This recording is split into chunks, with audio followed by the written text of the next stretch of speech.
Japan Journal, the internet's #1 English language weekly online cybercast from Japan. Japan Journal with Mal Adams. Good evening once again, everyone, and welcome to Brother Malcolm's Ancient Japanese Words of Wisdom. Check out the following.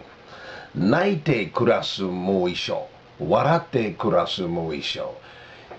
In other words, it is the same life whether we spend it crying or laughing. Once more, naite, naite means to cry, kurasu mo isho. Waratte means to laugh, kurasu mo isho. Naite kurasu mo isho. Waratte kurasu mo isho. It is the same life whether we spend it crying or laughing. Okay? Nara korobi ya oki. Nana means 7. Korobi means to fall over. Ya is 8. Oki is to rise or get up. So, nana korobi ya oki means to fall 7 times, to rise 8 times. That's a positive thought, isn't it? You can't lose if you do that. If you fall down 7 times and you get up 8, you're ahead of the game. Nana korobi ya oki. To fall 7 times, to rise 8 times. And then finally, sugitaru wa nao oyobazaru ga gotoshi. Sugitaru wa nao oyobazaru ga gotoshi. Let what is past flow away downstream. Okay? All right. Now, I had a very interesting question today on this week's edition of Brother Mao's Ancient Japanese Words of Wisdom from my longtime friend Masaharu Yoshioka. And Masaharu asked me a quote. He says, oh, a little language goes a long way. That's what I've heard on FEN a long time ago. He says, I love this kind of thing. Please teach me about the Japanese phrase wabi-sabi in English. Well, that is a brilliant question. And you know, there is no one single word to explain what wabi-sabi means. Wabi-sabi represents a comprehensive Japanese worldview or aesthetic centered on the acceptance of transience. The aesthetic is sometimes described as one of beauty that is imperfect, impermanent, and incomplete.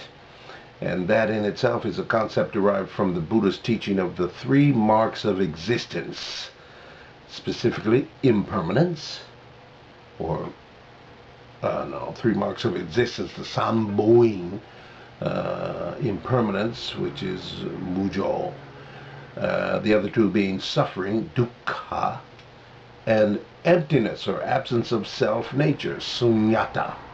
That's some of those words are Sanskrit, derived from the Sanskrit of ancient India.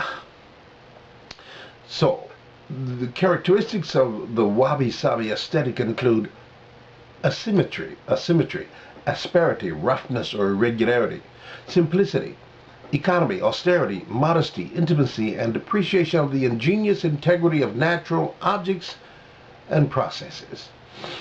So, wabi-sabi is the most conspicuous and characteristic feature of the traditional Japanese beauty, and it occupies roughly the same position in the Japanese pantheon of aesthetic values as do the Greek ideas of beauty and perfection in the West. If an object or expression can bring about within us a sense of serene melancholy and a spiritual longing, then that object could be said to be wabi-sabi. Wabi-sabi nurtures all that is authentic by acknowledging 3 simple realities. Nothing lasts, nothing is finished, and nothing is perfect. So the words wabi and sabi do not translate easily. Wabi originally referred to the loneliness of living in nature, remote from society. Sabi meant chill, lean, or withered. And around the 14th century, these meanings began to change, taking on more positive connotations. Wabi now connotes rustic simplicity, freshness, or quietness, and can be applied to both natural and human-made objects, or understated elegance, in a word or 2. It can also refer to quirks or anomalies arising from the process of construction, which add uniqueness and elegance to the object. Sabi is beauty or serenity that comes with age, when the life of the object and its impermanence are evidenced in its patina and wear or in any visible repairs.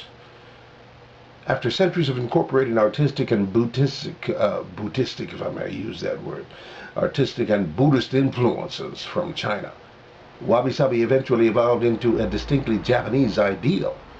Over time, the meanings of wabi and sabi shifted to become more light-hearted and hopeful. And around 700 years ago, particularly among the Japanese nobility, understanding emptiness and imperfection was honored as tantamount to the first step to satori, or enlightenment, or nirvana in the Buddhist tradition. So in today's Japan, the meaning of wabi-sabi is often considered to be wisdom in natural simplicity. And in art and in music, as I wrote on the Facebook page to Masaharu, it is typically defined as flawed beauty, if you can understand that concept.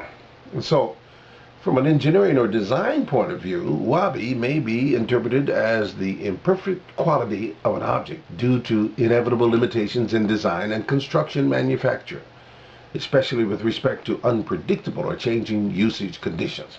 So a good example of this embodiment may be seen in certain types of or styles of Japanese pottery. In the Japanese tea ceremony, the pottery items are used often rustic and simple looking, that is to say, hagiware, with shapes that are not quite symmetrical, and colors or textures that appear to emphasize an unrefined or simple style. In reality, these items can be quite expensive, and in fact, it is up to the knowledge and observational ability of the participant to notice and discern the hidden signs of a truly excellent design or glaze, akin to the appearance of a diamond in the rough. This may be interpreted as a kind of wabi-sabi aesthetic, further confirmed by the way the color of the glazed items is known to change over time as hot water is repeatedly poured into them, sabi. And the fact that tea bowls are often deliberately chipped or nicked at the bottom, wabi, which serves as a kind of signature of the hagiyaki style. Wabi and sabi both suggest sentiments of desolation and solitude. In the Mahayana Buddhist view of the universe, these may be viewed as positive characteristics representing liberation from a material world and transcendence to a simpler life. Mahayana philosophy itself, however, warns that genuine understanding cannot be achieved through words or language. So accepting wabi-sabi on non-verbal terms may be the most appropriate approach. So Masaharu, no matter what I can tell you about that term in using English language, it falls short.